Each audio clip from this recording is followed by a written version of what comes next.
पूर्णमिदं पूर्णात् पूर्णमुदच्यते पूर्णस्य पूर्णमादाय पूर्णमेवावशिष्यते।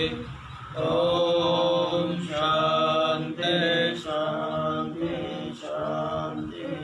ॐ सहना भवतु सहनौ भुनक्तु सह वीर्यं करवावहै तेजस्विनावधीतमस्तु मा विद्विषावहै। ॐ शान्ति शान्ति शान्ति।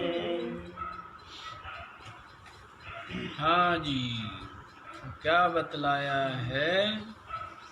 गुणातीत के लक्षण, आचरण और गुणातीत प्राप्ति का उपाय, ये 3 प्रश्न अर्जुन ने किए थे।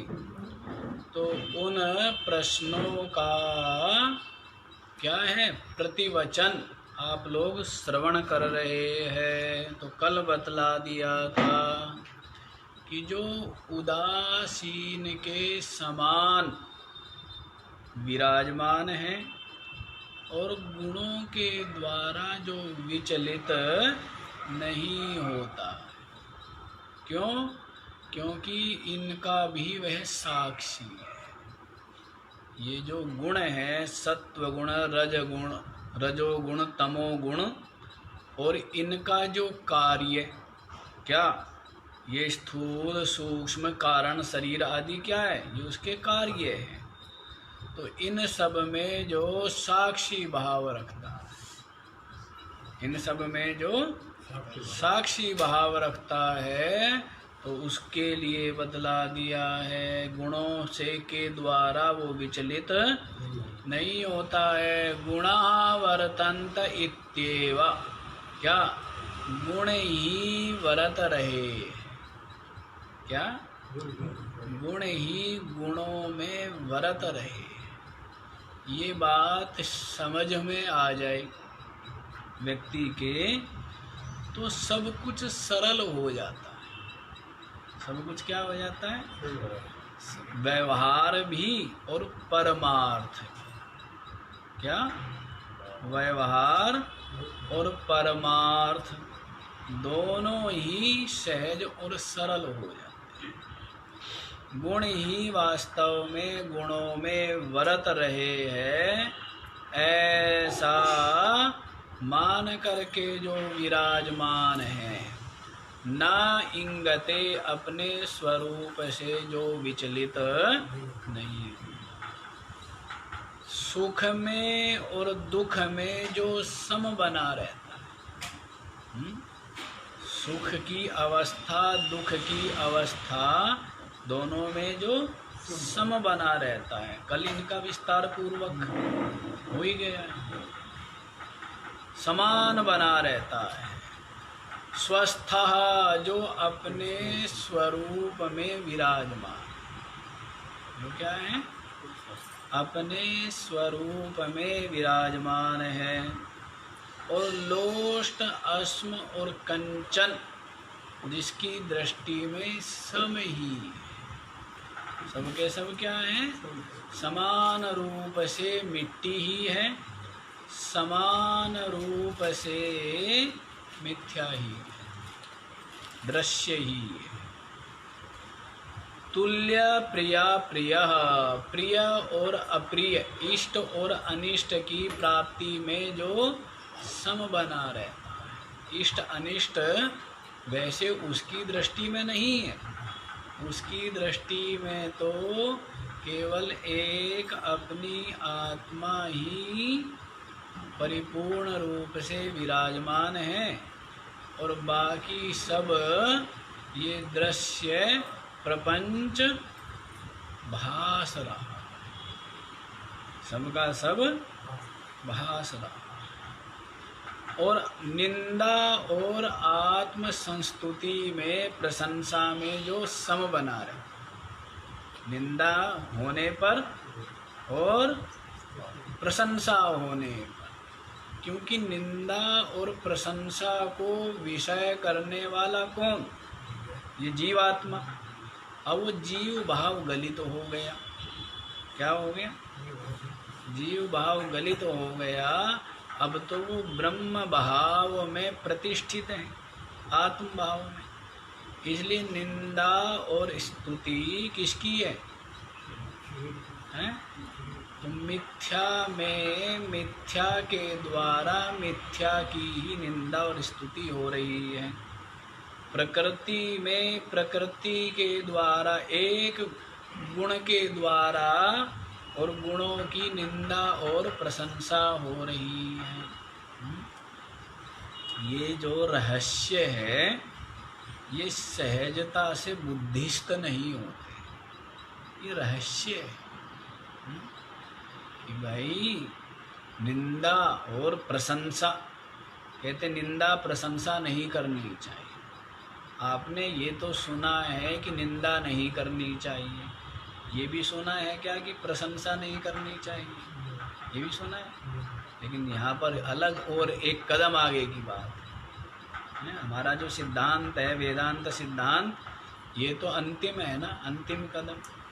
तो आप क्या सुनते हैं व्यवहार में? निंदा नहीं करनी चाहिए, निंदा करना महापाप है, ऐसा सुना है। वैसे ही प्रशंसा भी नहीं करनी चाहिए, क्योंकि प्रशंसा भी आपके जीवत्व को ही सुदृढ़ करने वाली है, ऐसा सुना कहीं?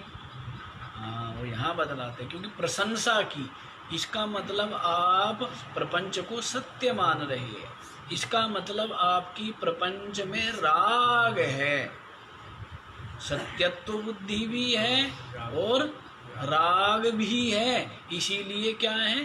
प्रशंसा। तो इसका मतलब क्या? प्रशंसा नहीं करनी चाहिए? नहीं, दोनों करने चाहिए, निंदा भी करनी चाहिए और प्रशंसा भी करनी चाहिए। ये विचित्र सिद्धांत है ना। निंदा नहीं करनी चाहिए, प्रशंसा करनी चाहिए। दुष्ट लोग क्या करते हैं? निंदा। सज्जन लोग क्या करते हैं? प्रशंसा।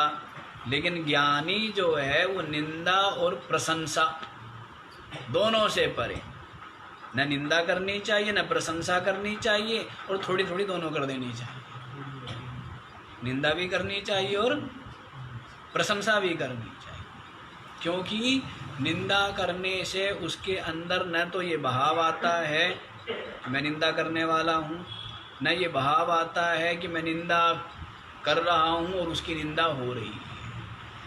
क्यों? क्योंकि वो तो अभेद देखता है ना। व्यवहार दृष्टि में अवस्था के अनुसार थोड़ा बहुत निंदा और थोड़ी प्रशंसा बाहर बाहर से कर ली जाती है, और कर लेनी चाहिए, और कर ली जाए तो कोई बंधन नहीं है। लेकिन ज्ञानी की बात, तो ज्ञानी जो है वो निंदा करते हुए भी निंदा से परे, प्रशंसा करते हुए भी प्रशंसा से परे हैं। जैसे अबोध बालक के ऊपर क्रोध करते हुए भी आप क्रोध से परे हो ना। अबोध बालक को डराने क्रोध आया आपको, तो सबका सब क्या है? वास्तविक है या अभिनय है? अभिनय है ना, नाटक किया है ना, या सचमुच किया है? तो वैसे ही उसके लिए निंदा प्रशंसा करना और न करना बराबर ही, दोनों क्या है? जब मौज हुई तब वो कर दी, जब मौज हुई तब वो कर दी, क्या फर्क पड़ता है? हैं? मौज हुई तो निंदा कर दी, मौज हुई तो प्रशंसा कर दी, और मौज हुई ना निंदा की ना प्रशंसा की। बड़ा विक्षेप आ गया ना। हैं? वो तो क्या है, सबका दादा है, और सबको बच्चे अज्ञानी मान करके उनके साथ क्या कर रहा है? लीला कर रहा है। क्या कर रहा है? श्री कृष्ण तो जान रहा है अपने को कि मैं तो क्या हूँ? मैं तो आत्मा हूँ, पुरुषोत्तम हूँ, ब्रह्म हूँ, चेतन हूँ। लेकिन वे जो सब ग्वाल बाल है वो तो समझते हमारे जैसा ही है, श्री कृष्ण जान रहा है, लेकिन चलो ठीक है, वो भी अवस्था के अनुसार, हाँ खेलेंगे भाई, आनंद लेंगे, तो मनोरंजन कर रहा है अपना भी और उनका भी, जबकि वो निश्चय उसका बना हुआ है कि मैं तो परब्रह्म हूँ, चेतन हूँ, आत्मा हूँ, सच्चिदानंद हूँ, मुक्त हूँ, ये निश्चय बना हुआ है। तो खेलना चाहिए, नहीं खेलना चाहिए, नहीं खेलना चाहिए, खेल भी लेना चाहिए, मतलब आग्रह नहीं, क्या आग्रह नहीं है, अवस्था के अनुसार व्रत लेता है। प्रारब्धानुसार लोक शिक्षा के लिए या दूसरों की इच्छा से, स्वयं की तो है, तो दूसरों की इच्छा से यथा योग्य वह व्रत लेता है। तो इसलिए निंदा भी नहीं करनी चाहिए और प्रशंसा भी नहीं करनी चाहिए, साधक को भी प्रशंसा नहीं करनी चाहिए, उसके ऊपर उठना पड़ेगा, अन्यथा राग दरस रहा कि हम प्रशंसा करते हैं, हमने अनुभव किया है ना, निंदा करते हैं तो द्वेष के कारण से निंदा कर रहे हैं, प्रशंसा कर रहे हैं तो राग के कारण से कर रहे हैं। एक बार हमने ये अनुभव किया और अभी भी कई बार अनुभव करते हैं कि हम बहुत अधिक प्रशंसा कर देते हैं, तो वो जो प्रशंसा है कहीं न कहीं फिर ये अनुभव में आता है कि राग के कारण प्रशंसा हो रही है। वो बात अलग है, वो राग द्वेष मिथ्या दोनों ही, पर होता है भाव, अच्छी है, निंदा से तो अच्छा ही है। निंदा करना तो क्या है, दूसरे के सारे पाप को अपने सर ले लेना है, किसी की निंदा करना, तो निंदा करना तो बहुत ही क्या है, नरक का साधन है, नरक में ले जाने वाला है, नीच योनि में ले जाने वाला है। प्रशंसा ये उत्थान करता है, प्रशंसा से एक तो सत्वगुणी ही प्रशंसा करता है, कर सकता है, निंदा कौन करेगा, रजोगुणी तमोगुणी, प्रशंसा कौन करेगा, सत्वगुणी, है ना, और इससे भी ऊपर उठना है ना, तो प्रशंसा करना, प्रशंसा करनी चाहिए। हाँ, फिर ब्रह्म चिंतन में लग जाए तो उसके पश्चात जब आत्मा के चिंतन मनन में लगा हुआ है तो निंदा और प्रशंसा दोनों से अलग हो जाना चाहिए, क्योंकि एक द्वेष को बतलाती है तो एक राग को बतलाती है। निंदा द्वेष को प्रदर्शित कर रही है और प्रशंसा आपके राग को क्या कर रही है, हाँ, परिचय मिल रहा है राग। तो इसलिए, लेकिन वो जो उसकी तो निंदा प्रशंसा है ही नहीं, हाँ? जो आत्म रूप है, सबकी आत्म रूप हो गया, और जो आत्मा ही आत्मा है तो क्या, लेकिन थोड़ा सा श्री कृष्ण क्या करें, बतलाना है कि व्यवहार में भी, व्यवहार करते हुए भी जो ब्रह्म ज्ञानी है वो निंदा स्तुति आदि हो तो वो सम ही बना रहता है, उसके लिए तो सब कुछ सम ही है, क्योंकि वो क्या है, इस सारे आभास का अधिष्ठान और साक्षी अपने को जानता है, अधिष्ठान भी में और इसका साक्षी भी। इस प्रकार जिसका निश्चय है, निरंतर जिसकी निष्ठा बनी हुई है, तो उसका क्या कर लेगा कोई, हाँ, उसका कोई क्या कर लेगा, कुछ कर लेगा क्या, जो कुछ करेगा निंदा करेंगे अपने लिए, प्रशंसा करेंगे अपने लिए। अब उस विचारवान ज्ञानी का क्या संबंध है, न निंदा से और न प्रशंसा से कोई संबंध है क्या। अब दुष्ट लोग निंदा करेंगे और भक्त लोग क्या करेंगे, प्रशंसा करेंगे। अब निंदा का फल भी उनको मिलना है, प्रशंसा का फल उनको मिलना है, और ज्ञानी को ना निंदा का फल, निंदा स्पर्श करती, ना प्रशंसा का स्पर्श होता। निंदा प्रशंसा दोनों से परे हो गया, पहुंचता नहीं, सूर्य हो गया ना वो, सूर्य हो गया। कितनी ताकत से पत्थर फेंक, अरे सूर्य को पत्थर क्यों मारता है? अरे मारने दे, पहुंचता थोड़े ही है वहाँ। कोई कहे सूर्य को पत्थर क्यों मार रहा है, हैं? ऐसा नहीं करना चाहिए बच्चा, सूर्य को पत्थर नहीं मारना चाहिए। अरे मार लेने दो, कौन सा फर्क पड़ता है, वहां तक पहुंचते थोड़े ही है, हैं? तो कहते वैसे भाई कि निंदा नहीं करनी चाहिए ब्रह्म ज्ञानी की। निंदा अरे कर लेने तो पहुंचती थोड़ा है, वहां तक पहुंचती नहीं, यही रह जाती है, उसी के मुंह पे आके पड़ती है, उसी के सर पे आके पड़ती है, हैं? हाँ, इस तरह। आगे देखो जी क्या बतलाते हैं 25वां श्लोक। मानापमानयोस्तुल्यो मित्रारिपक्षयोः सर्वारंभ परित्यागी गुणातीतः स उच्यते। मानापमानयोः तुल्यः मित्रारिपक्षयोः सर्व आरंभ परित्यागी गुणातीतः सः उच्यते।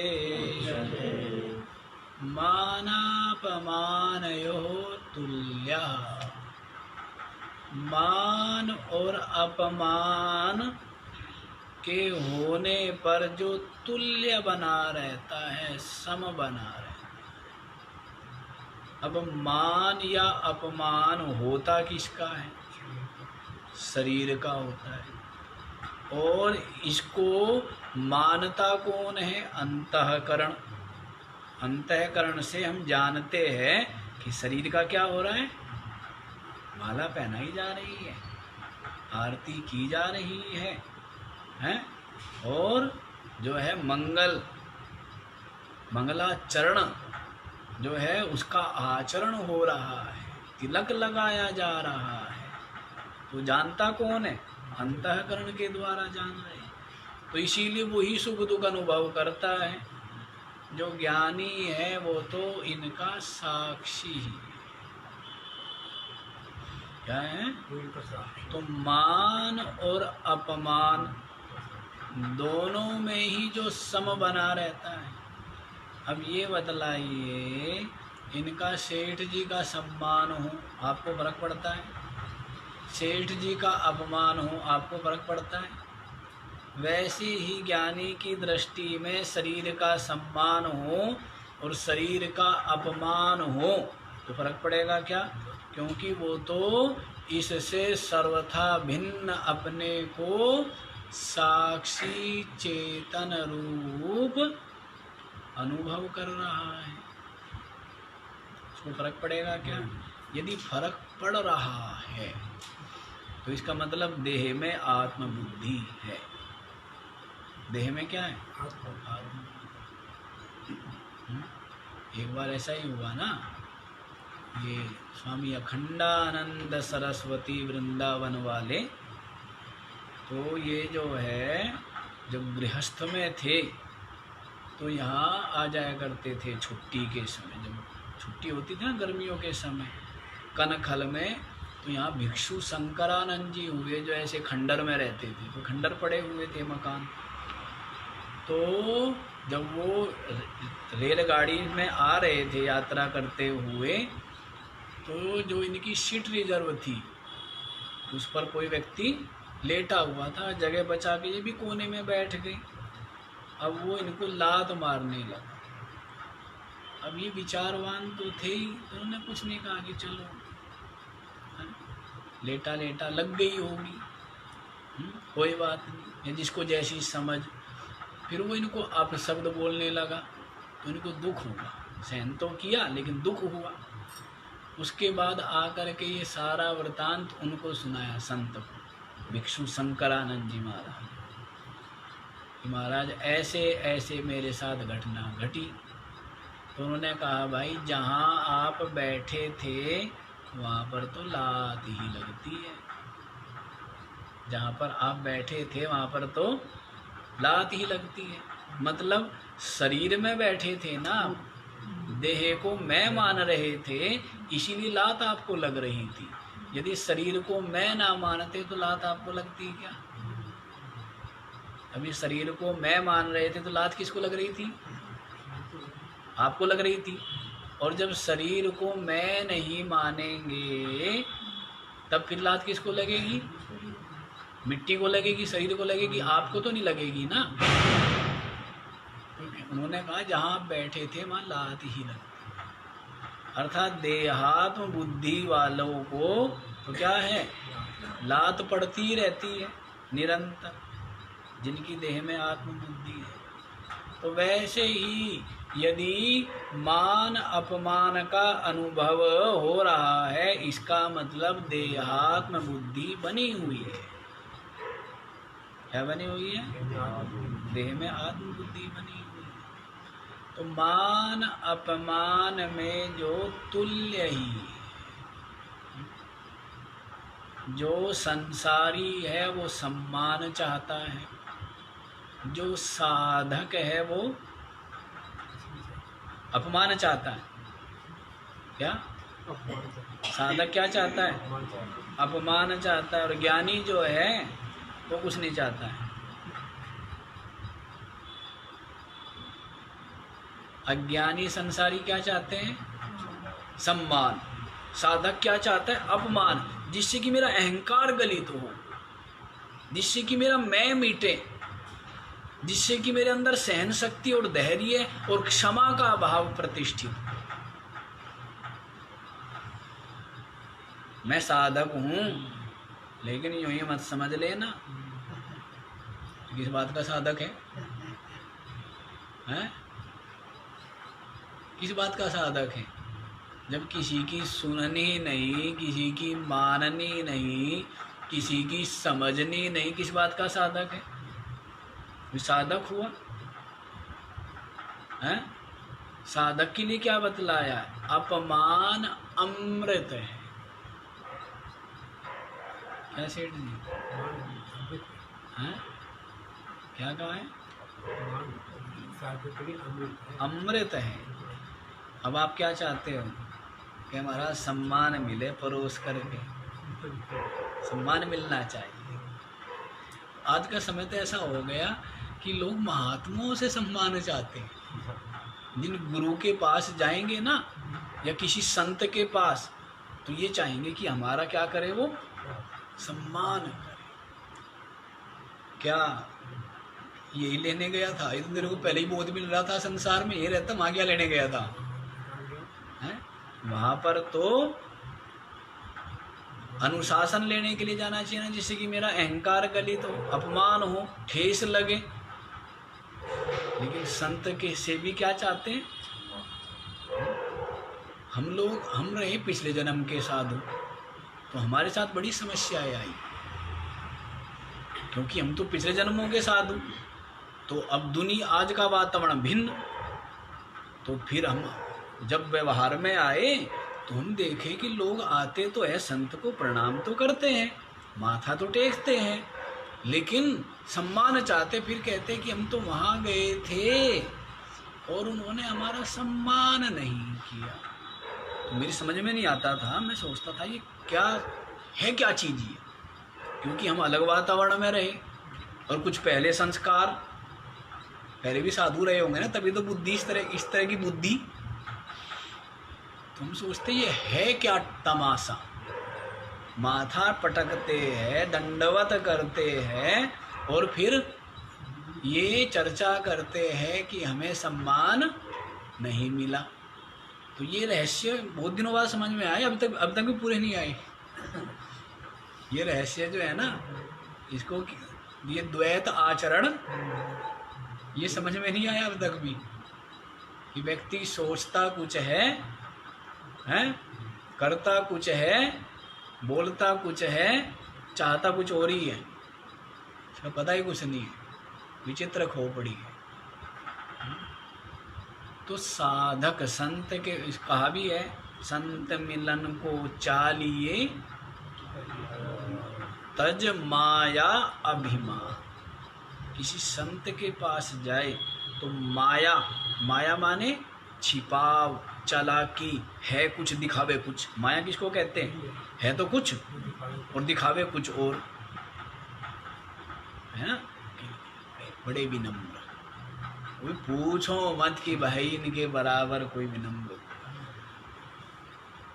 माया छोड़ करके और अभिमान छोड़ करके जाना चाहिए। उतना ही प्रकट करो जितना है, दिखावा ना करो। श्रद्धा जितनी है उतनी ही प्रकट करो। श्रद्धातिरेक है तो नहीं, लेकिन अभिनय कर देना, दिखा देना, वो क्या है? धोखे में रखना है ना, स्वयं को ही धोखे में रखना है। जो भी करना है, माया को रखना, माया को छोड़ना, अभिमान को रखना, अभिमान को छोड़ना। हानि लाभ तो किसका है? स्वयं का ही है। लाभ भी अपनी, हानि भी अपनी। उस संत का तो ना कोई लाभ, ना कोई लाभ है कुछ, हानि है कुछ। तो अपमान को संसारी चाहता है सम्मान को, और साधक चाहता है अपमान। पीछे बताया था ना, मानावमान उद्वावे तौतावे वाउर विषामृत। मान और अपमान को क्या कहा है? विष और अमृत कहा है। शंकर जी कह रहे पार्वती को, अवमानो अमृतम तत्र। अपमान जो है वो अमृत है। सम्मानो विषमुच्यते। और सम्मान क्या है? विष है। कौन कह रहे हैं? शंकर जी पार्वती कि अपमान साधक के लिए क्या है? अमृत है। और सम्मान साधक के लिए क्या है? कैसी जगह जाना चाहिए? जहाँ पर बढ़िया तरह आसन लगा के, चौकी बिछा के, हैं, थाली में परोस के भोजन मिले, वहाँ नहीं जाना चाहिए। जहाँ तिरस्कार पूर्वक रोटी मिले, वहाँ जाना चाहिए। आपका व्यवहार अलग है, अपनी दृष्टि से मत सोचना। आप लोग तो वो कहते हैं ना, तुलसी वहाँ ना जाइए, चे कंचन बरसे में है ना, कि आने को कैसे है, जहाँ देखे हर्षे नहीं, नैनन नहीं स्नेह, तुलसी वहाँ न जाइए, कंचन बरसे में है। तो ये तो एक नीति है व्यवहार के लिए कि ऐसी जगह नहीं जाना चाहिए। आवत ही हर्षे नहीं, जहाँ पर आपके जाने से कोई प्रसन्न हर्षित ना हो। ये साधक के लिए बात नहीं है, संसारी की बात है। साधक को तो उल्टा उल्टा उल्टा मारा गया ना, उल्टा मार्ग वैरागी का है, उल्टा मार्ग है ना। तो व्यवहार में तो ये है कि चाहे भाई सोना बरस रहा हो, लेकिन जहाँ पर आपको देख करके कोई हर्षित नहीं हो और नैनों में स्नेह ना हो, प्रेम ना हो, ऐसी जगह नहीं जाना चाहिए। लेकिन महात्माओं का अलग है। गुरुजी के पास चेला जब जाता था, गुरुजी भिक्षा के लिए भेजते थे, और जिस गली में भिक्षा सम्मान से मिली, आइए महाराज, आइए महाराज, आइए महाराज, और किसी गली में भिक्षा आ गया, कमा के खाया नहीं जाता, बना के रख गया था, हैं, तू पीस के रख गया था, हैं, तो फिर गुरुजी पूछते हैं कि क्या हुआ, तो बताते हैं कि महाराज उधर गया तो इतनी लोगों ने खुश हुए, हमारे सौभाग्य है, दर्शन हो गए संत के, हैं, ऐसे भिक्षा दी। और दूसरी गली में ऐसे तिरस्कार किया, तो गुरुजी कहने लगे जिस गली में तिरस्कार मिला है ना, उसी गली में भिक्षा लेने जाना है। जिस गली में सम्मान पूर्वक मिली है भिक्षा, उसमें नहीं जाना। ऐसा होता था नहीं। कई लाभ है। जिस गली में तिरस्कार करते, इसका मतलब वो नास्तिक लोग हैं। संत जाएंगे तो धीरे धीरे उनमें भी श्रद्धा, संत की सहन शक्ति से क्या होगा, उनका भी हृदय परिवर्तन होगा। घर से देने का कुछ भाव नहीं कम से कम कुछ उनके घर से दाना ही निकलेगा, हैं? तो उनके घर से भी निकलेगा, वो भी भला। दूसरा, उनका हृदय परिवर्तन होगा, आस्तिकता आएगी, भक्ति आएगी तो भला।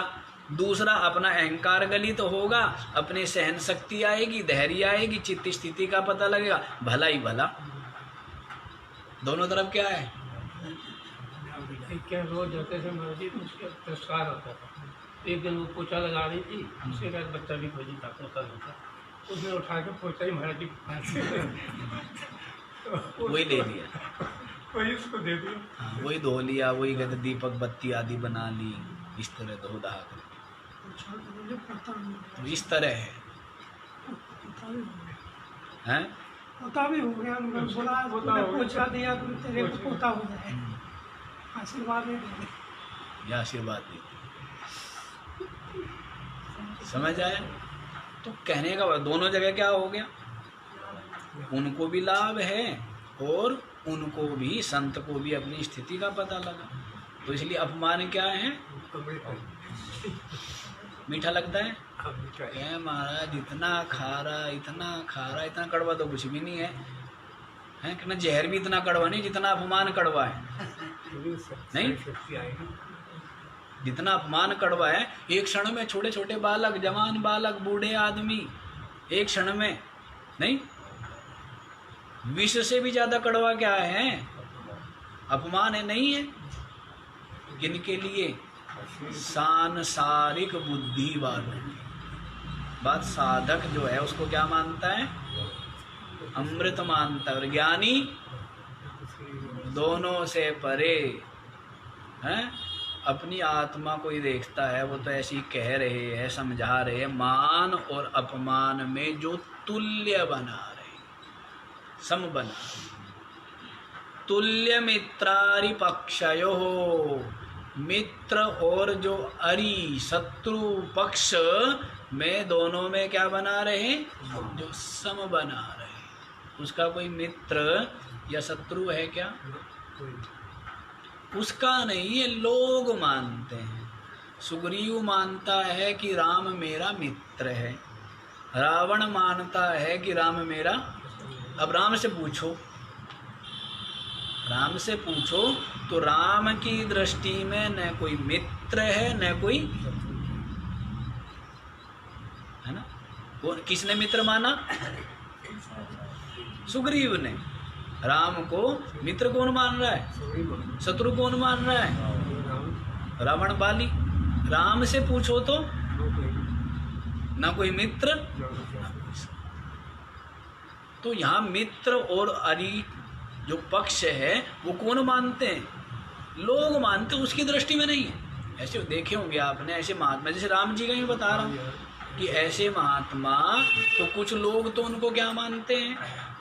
मित्र मानते हैं। कुछ लोग क्या मानते हैं? शत्रु मानते हैं। और वो संत, उनके अंदर न किसी के प्रति मित्रता का भाव और न किसी के प्रति तुल्य ही है। क्या है? प्रशंसा करने वाले के प्रति भी और निंदा करने वाले के प्रति भी क्या है?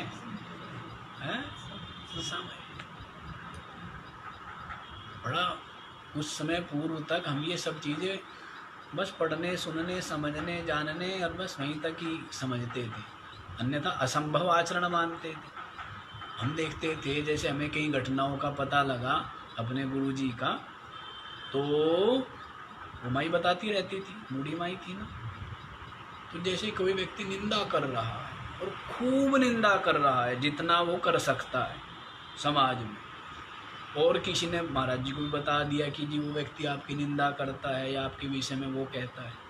अब जो निंदा करने वाला व्यक्ति है वो भी आ गया, कभी भी संयोग बना, तो कभी गुरुजी ने ये भी नहीं पूछा कि भाई तुम ऐसा क्यों कहते हैं? उसको ये टोकना, डांटना, निरादर करना, ये तो दूर की बात है। कभी ये भी या कुछ व्यवहार भी भिन्न करना, जो दूसरे लोग हैं सामान्य उनके साथ अलग व्यवहार, या निंदा करने वाला उसके साथ, ऐसा भी कुछ नहीं। ये पूछना तक भी नहीं कि भाई तुम ऐसा क्यों कहते हो, बड़ा आश्चर्य लगता। जैसे हमने सुना, हम तो सोचे भाई हम हो तो हम तो कहे अरे तेरी हिम्मत कैसे हुई हैं। तो बड़ा आश्चर्य होता था। लेकिन समझ में अब आती है ना साधुता, साधुता या ये जो निष्ठा है, ये अब समझ में आती है ना कि वो तो स्वभाव बन जाता है, उसके लिए कोई यत्न नहीं करना पड़ता। क्या बन जाता है?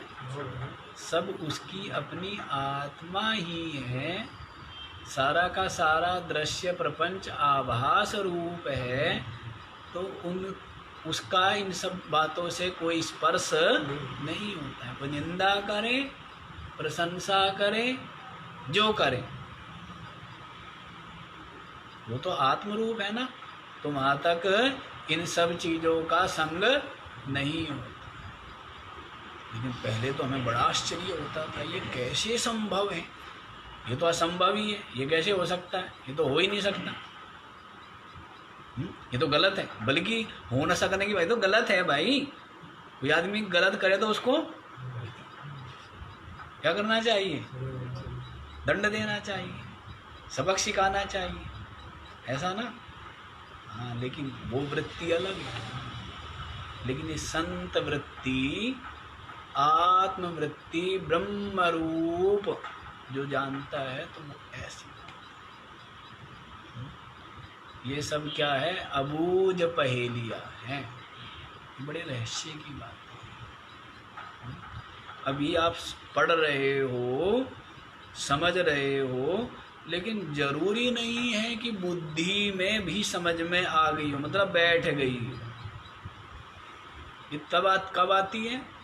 करते रहो, तब चिंतन मनन करते रहो, करते रहो, करते रहो, तब जा करके ये अनुभव में। ये सब अनुभव में आने वाली और स्वभाव बन जाने वाली बातें हैं। प्रयत्न साध्य नहीं। तो मित्र और अरिपक्ष में जो तुल्य ही है, उसका कोई मित्र नहीं, कोई शत्रु नहीं, पर दुनिया मानती रहती है। अब उल्लू जो है सूर्य को शत्रु मानता होगा। जितने भी निशा में चरने वाले प्राणी हैं, कहते आ गया दुष्ट। उनके लिए तो सूर्य का प्रकट होना ही क्या है? बहुतों के लिए तो मृत्यु है। ऐसे अनेकों जीव है जो अंधेरे में ही रह सकते, और प्रकाश हुआ मृत्यु, प्रलय हो गई है। और रात्रि हुई तो क्या हो गए? फिर सृष्टि होगी। तो अब सूर्य, इतनी दुनिया है, उसको क्या मानती है? सब हितैषी। महाराज सूर्य के बिना तो पृथ्वी पर रहा ही नहीं जा सकता, सूर्य की वजह से ही जीवन है। ऐसे लोग भी हैं, ऐसे भी जीव है। और ऐसे भी जीव है कि जो सूर्य को अपना क्या मानते हैं? साक्षात मृत्यु समझते। अब सूर्य से पूछो तो वो कहेगा ना मैं किसी का मित्र और ना मैं किसी का शत्रु, मैं तो बस मैं ही, मैं तो क्या हूँ? माँ कहती थी, है जी, हमारी माँ कहती थी शुक्र है तूने रात को लाई, नहीं तो हम तो पिले ही नहीं रहते। यही बात है। भिन्न भिन्न दृष्टि है। कोई लोग कहते कि रात क्यों बनाई है, कुछ लोग ऐसे भी होंगे जो कहेंगे दिन ही क्यों बनाया, सोते ही रहते तो मजा ना रहता। क्यों भाई? आनंद रहता ना सोते रहे, दिन क्यों बना दिया? हाँ जी। सर्वारंभ परित्यागी, समस्त आरंभों का जिसने क्या कर दिया है?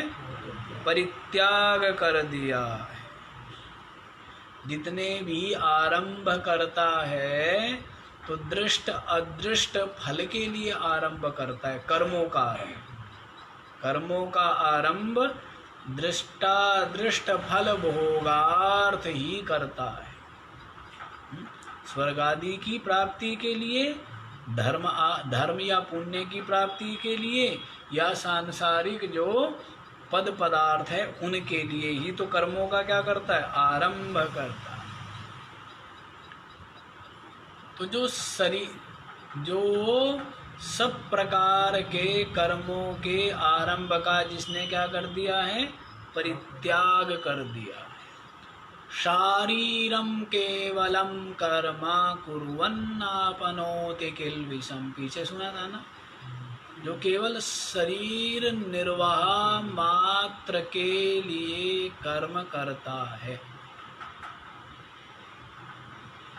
इसके लिए अज्ञानी की बात नहीं, किसकी बात, साधक की बात, वो भी साधक की बात। और ज्ञानी तो प्रारब्ध के अनुसार यथा योग्य व्रत। साधक जो है वो शरीर निर्वाह मात्र के लिए कर्म करेगा और बाकी सारा का सारा अपना क्या करेगा, आत्मचिंतन करेगा, भजन में लगेगा, है ना। तो और ये ज्ञानी भी यदि आभास रूप जब तक बना हुआ है शरीर या दृश्य, तब शरीर की स्थिति मात्र के लिए, मतलब भिक्षा आदि है या उपदेश, ये भी सब क्या है, इन कर्मों को करेगा। लेकिन योजनाएं बना करके कि अब तक तो क्या है, भारत में तो हमारा प्रचार प्रसार हो गया स्वदेशी का, पता नहीं किस किस का, अब हमें वहाँ भी करना है, श्रीलंका में भी, ठीक है ना। उसके बाद हमें वहाँ भी करना है, ऐसा भाव लिए तो ऐसा नहीं है, ऐसे भी रखते हैं ना। तो ऐसा कि जिसकी कोई योजना नहीं है, योजना पे बड़े चलते हैं आजकल, योजनाएं बड़ी लंबी लंबी बनाते हैं। महात्मा लोग योजनाएं बनाते हैं, ये कि वो योजना नहीं बनाता। सर्वारंभ परित्यागी, समस्त आरंभों का जिसने परित्याग कर दिया है। कहाँ से परित्याग किया है, विश्वमेकात्मकम पश्यन्, संपूर्ण विश्व को एक आत्मा ही जो देखता है।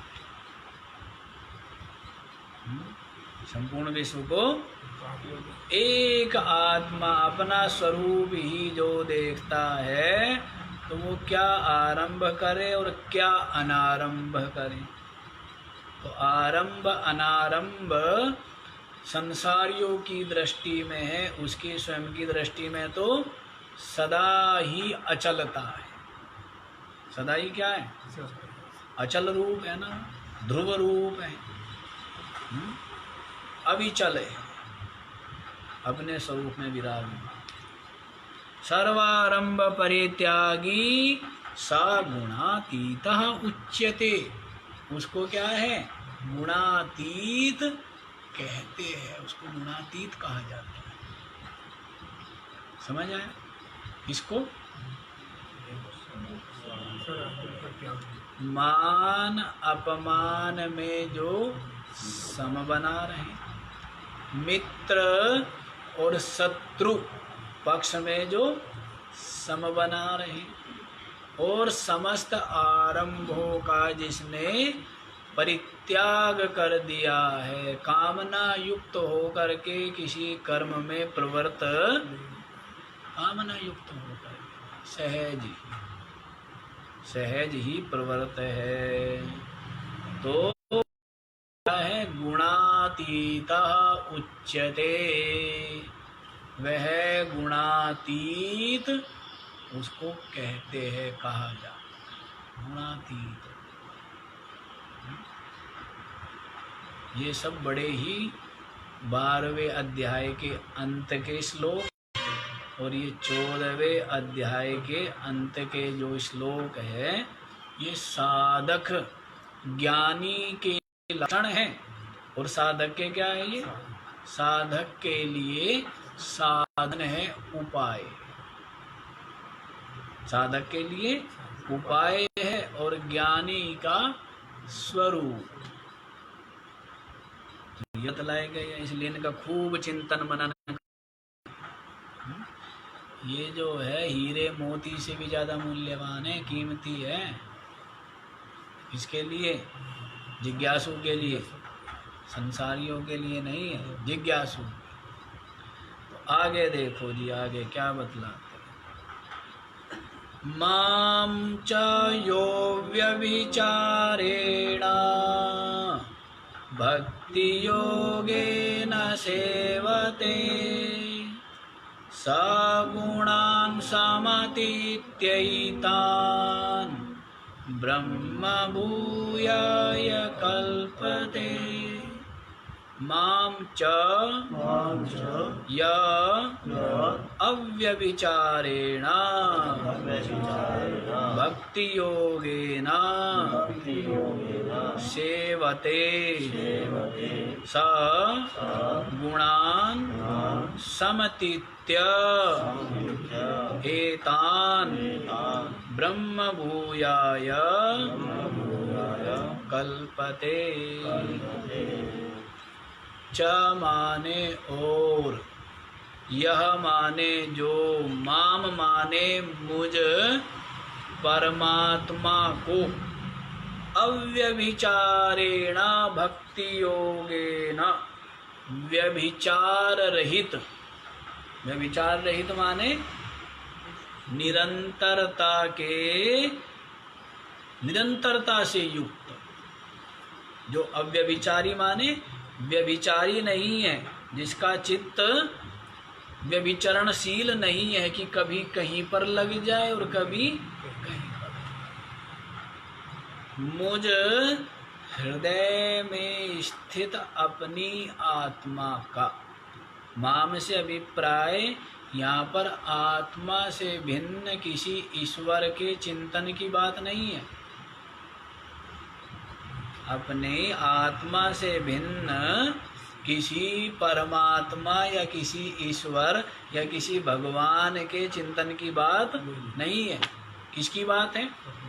अपनी आत्मा की ही बात है। तो माम माने मुझ परमात्मा को आत्म रूप से, मुझ हृदय में स्थित अपनी आत्मा को अव्यभिचारेण भक्ति योगेन व्यभिचार रहित, निरंतरता के अभाव से रहित, अर्थात निरंतर जो भक्ति योग, अनन्य भक्ति योग, अपने आत्मचिंतन रूप, यही भक्ति है। अभी कुछ भक्ति और में लगा लेना है। भक्ति तो यही कि महाराज ठंड में ठिठुर के स्नान करना ठंडे ठंडे पानी में, और फिर जो है दीप जलाना। अब वो बत्ती भी गीली है और हाथ भी सुन्न है और माचिस की तिल्ली भी घिसी नहीं जाती है। नहीं, ऐसे भी किए होंगे ना, कर्पूर कहीं तो है यहाँ, बिना किए थोड़ा आगे होंगे। क्यों भाई? हैं? हाथ ठिठुर रहे हैं, तिल्ली भी नहीं घिसती। और घिसो वो जो माचिस है, कुछ तो वो घी पी हुई है माचिस भी, और पानी पी हुई है, वो भी नहीं जलती है, होती है ना। तो भाई और ठिठुर रहा है, अलग ढा के आया है। और पैर फरस में पैर नीचे से क्या घुस रही है? ठंड घुस रही है पैरों में, पूरे शरीर में। और दांत भी कट हो रहे हैं। और आदमी सोच रहा है भाई जला करके और देवता को मनाऊं और जल्दी रिजाई में घुसूं। नहीं, तो ऐसा यहाँ पर नहीं बतला रही है। भक्ति का मतलब तो यही समझते हैं ना कि भगवान सामने बैठे हैं और उनको क्या है, हम आरती पूजा के द्वारा, ये प्रेम बहुत अच्छे से जानता है। पर इसमें कुछ आशीर्वाद भी ज़्यादा है, ठिठुरता भी नहीं है। इसकी भक्ति जो है ना कमज़ोर है। तो ठिठुरता तो है नहीं, ठंड तेरे को लगती नहीं है, तो फिर भक्ति तेरी बेकार, तब नहीं हुआ तेरा है, तब होना चाहिए ना। हाँ जी, तो क्या कहते हैं? भक्ति योग। कैसा भक्ति योग? अव्यभिचारी भक्ति योग, व्यभिचार रहित निरंतर परमात्मा का आत्म रूप से जो चिंतन है, निधिध्यासन है। क्या है ये? श्रवण नहीं है, मनन भी नहीं है। कहाँ पहुँच गई है? निधिध्यासन। क्या? निधिध्यासन की बात। तो जो निधिध्यासन ब्रह्माकार वृत्ति बनी हुई है, क्या वृत्ति बनी हुई है? यद व्यापकम ब्रह्मा तद अहमेव, जो व्यापक तत्व निरुपाधिक जो चेतन तत्व है वो मैं ही हूँ। यो असावसौ स्वहम अस्मि, ये जो वह पुरुष है वो मैं ही हूँ। इस प्रकार से उपासनाओं में सुना है ना अपने उपनिषदों में, यो असावसौ पुरुषो स्वहम अस्मि, यह वह जो पुरुष है वो मैं ही हूँ। इस प्रकार अभेद रूप से जो क्या कर रहे हैं? चिंतन करने वाले। क्या करने वाले? उनको ही क्या कहेंगे? अव्यभिचारी भक्ति के द्वारा मेरा आत्म रूप से जो चिंतन करने वाले। सा माने वह ऐसे जो है, एतान गुणान समतीत्य, इन गुणों को सम्यक रूप से अतिक्रमण करके, क्या? इन गुणों का सम्यक रूप से अतिक्रमण करके ब्रह्म भूयायः सन, क्या हो जाते हैं वो? ब्रह्म रूप ही हो जाते हैं। क्या हो जाते हैं? ब्रह्म भूयाय ब्रह्म भवनाय, क्या हो जाते हैं वो? ब्रह्म रूप हो जाते। कल्पते माने प्राप्यते, प्राप्त कर लेते हैं, ब्रह्म रूपता को प्राप्त कर लेते। बताइए, पुराणों में और इन सारे श्रुति और स्मृति के ग्रंथों में अनेकों प्रक्रियाओं के, दृष्टांतों के, युक्तियों के माध्यम से तत्व का प्रतिपादन किया है कि कैसे भी करके इस साधक की बुद्धि में ये बात स्थिर ठहर जाए।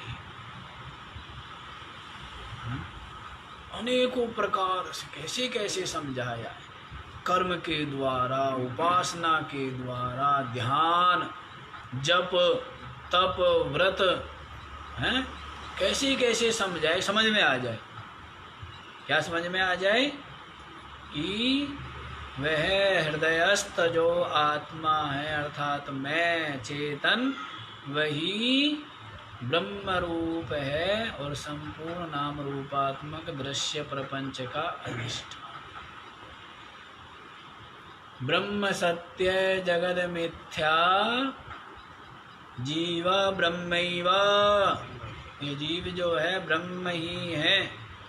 इस बात को समझाने के लिए अब आप सोचिए, श्रुति स्मृति ग्रंथों का कितना विस्तार है, कितना बड़ा फैलाव है। समझाना क्या है? ब्रह्म सत्यम जगत मिथ्या जीवः ब्रह्म एव न अपरः, जीव ब्रह्म ही है, अपर नहीं है, दूसरा नहीं है, भिन्न नहीं है। ये जीव क्या है? ब्रह्म है। बहुत से ऐसे लोग हैं पूरी ताकत झोंक रखी है इस बात को कि जीव ब्रह्म कैसे हो सकता है, जीव ब्रह्म कैसे हो सकता है, जीव तो ब्रह्म हो ही नहीं सकता है। ये तो जीव जो है ना उसका अंश है। ब्रह्म कैसे बता रहे हो आप? हैं? पूरी ताकत लगा रखी, पूरी झोंक रहे हैं।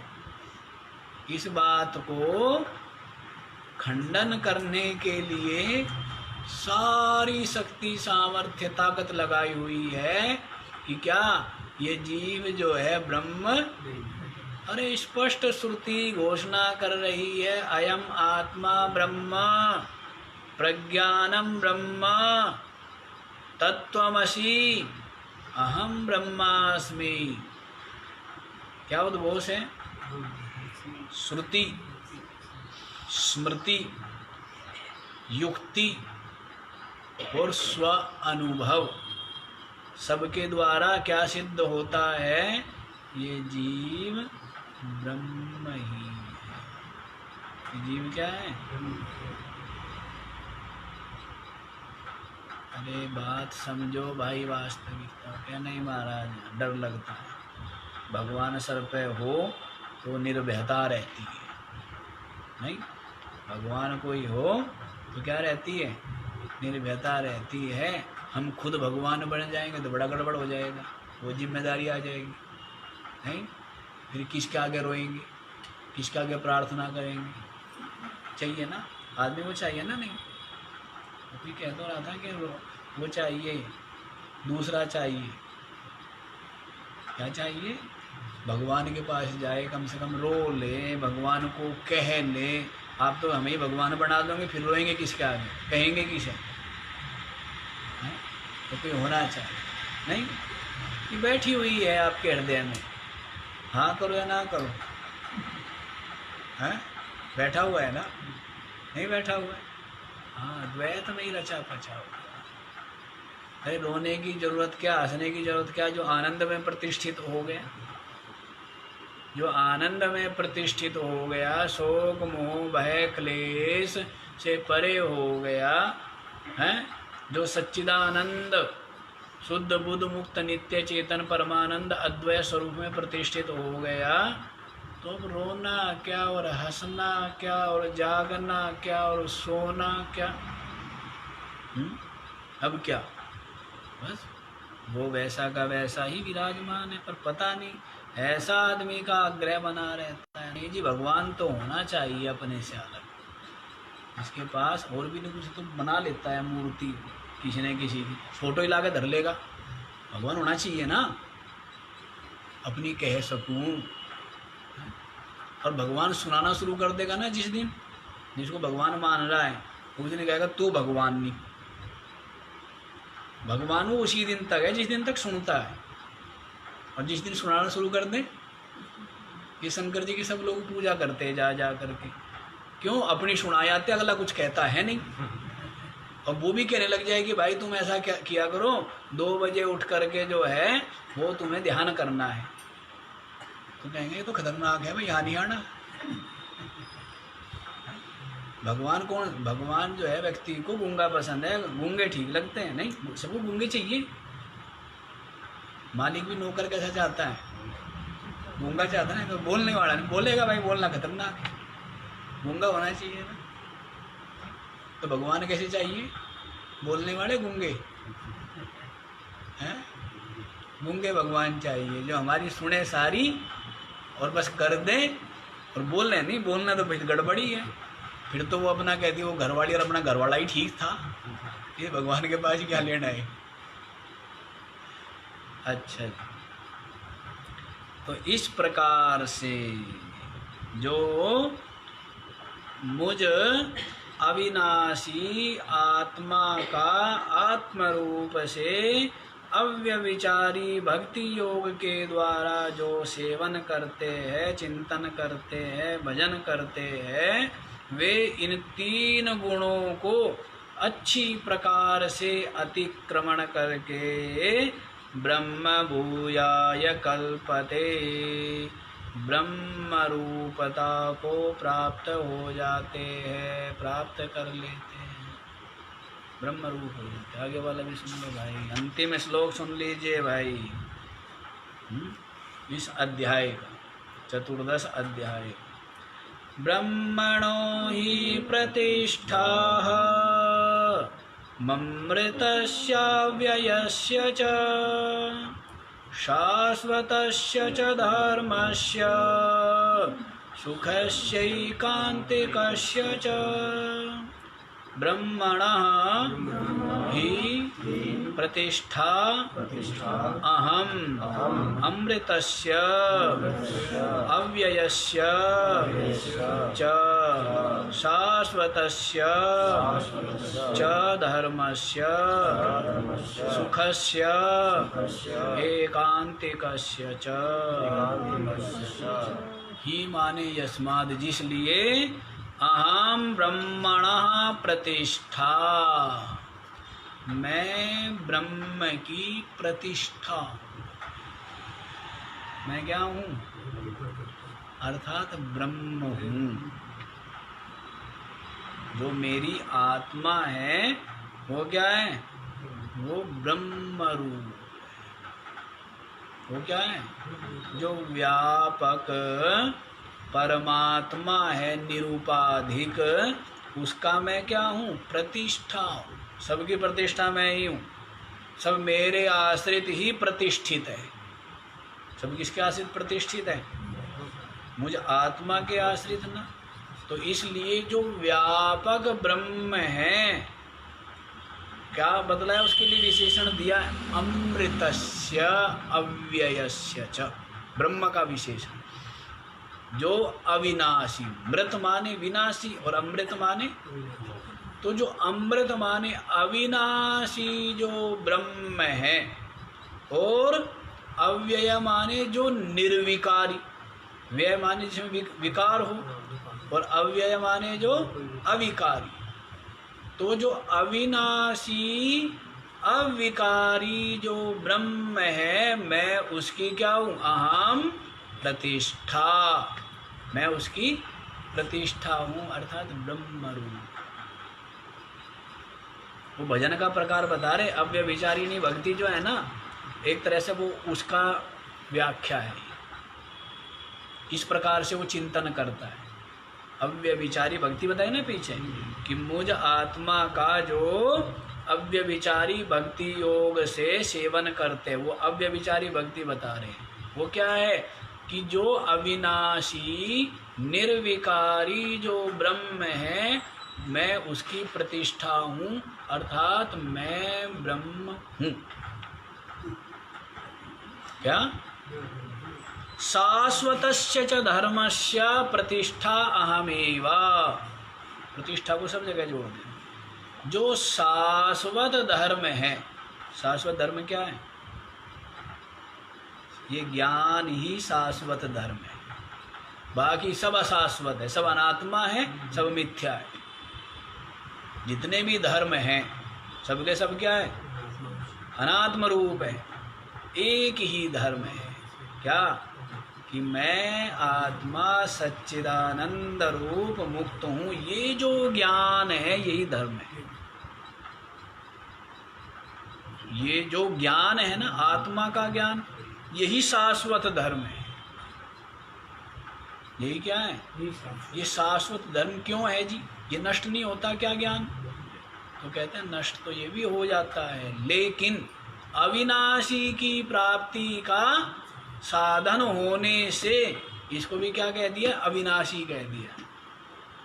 अन्यथा पता नहीं कितने ज्ञान पीछे कह दिया है कि भाई क्या बता, सकाले नेह महता योगो नष्टा परंतप। चतुर्थ अध्याय में कहा ना, स एवायम मया तेद्य योगः प्रोक्ता पुरातना भक्तोषि में सखा चेति रहस्यमेतदुत्तमम्।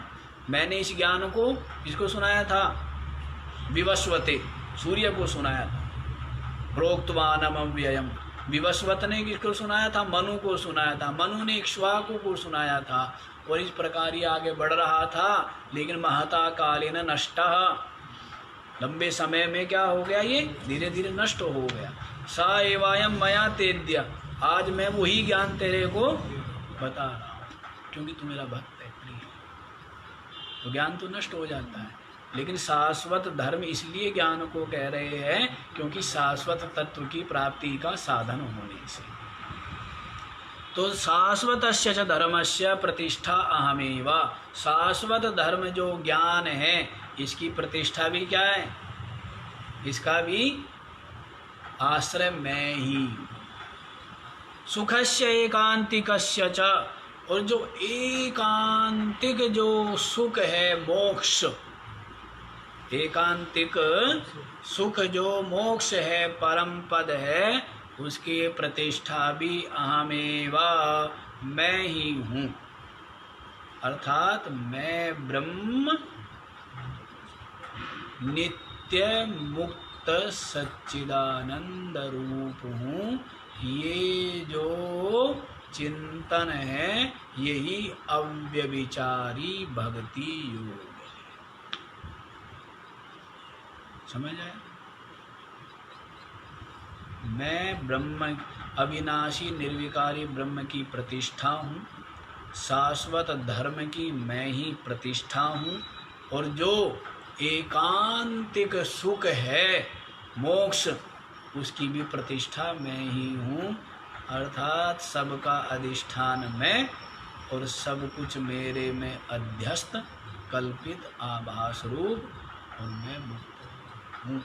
ये जो चिंतन और ये जो अनुभूति है यही कैवल्य पद है, और ये चिंतन ही अव्यभिचारी भक्ति है, यही परमात्मा।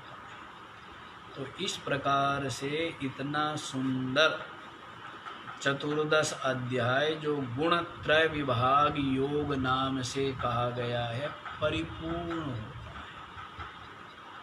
है। 14 अध्याय पूरा हो गया। अब 15वां अध्याय जो है वो कल से देखेंगे। 15वां अध्याय तो बड़ा प्रसिद्ध है, हाँ? तो उसको कल सुनाएंगे। आज इतना ही। ओम तत्सदिति श्रीमद्भगवद्गीतासु उपनिषत्सु ब्रह्म विद्यायां योगशास्त्रे श्रीकृष्णार्जुन संवादे गुणत्रय विभाग योगो नाम 14ोऽध्यायः। ओम पूर्णमदः पूर्णमिदं पूर्णात्